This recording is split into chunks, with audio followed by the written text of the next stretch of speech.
코로나19 대응 예산을 담은 3차 추경안의 이달 국회 통과가 쉽지 않은 가운데 문재인 대통령이 비상한 방법을 강구하라고 주문했습니다. 미래통합당의 상임위 불참으로 3차 추경안 심의가 이루어지지 못하고 있는 데에 대한 압박으로 해석할 수 있습니다. 신호 기자가 보도합니다. 취임 1년을 맞은 김상조 청와대 정책실장이 기자실을 찾았습니다. 정책실의 당면 과제로 35조 3천억 원 규모로 짠 3차 추경의 차질 없는 집행을 꼽았습니다. 지금 이 순간 큰 어려움을 겪고 계시는 국민들을 도와드리기 위한 정부의 노력에 국회의 이해와 협조를 당부드립니다. 문재인 대통령은 3차 추경안을 국회가 심의조차 하지 못하고 있는 상황을 우려했습니다. 국민은 추경을 기정사실화하고 있고 여야 이견도 크지 않은 상황인데 추경안의 6월 통과가 무산되어선 안 된다면서 비상한 방법을 강구해야 한다고 강조했습니다.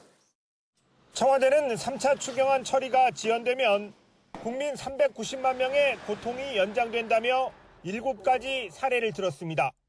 특수고용직과 프리랜서 등 114만 명에 대한 150만 원 현금 지원과 실업자 49만 명에게 주는 월 평균 150만 원의 실업급여, 또 경영난에 처한 업체 근로자 58만 명에게 기존 급여의 70%를 주는 데 쓸 예산도 이달 중순 떨어진다고 밝혔습니다.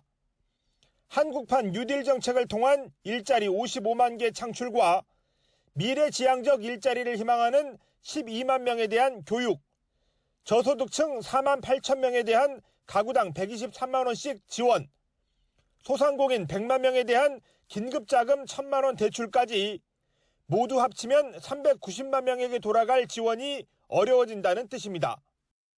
문 대통령의 언급은 상임위 구성을 둘러싼 여야 갈등으로 국회가 3차 추경안 심의 착수도 못한 가운데 나왔습니다.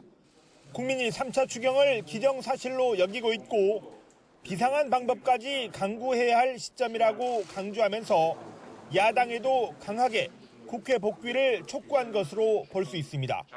YTN 신호입니다.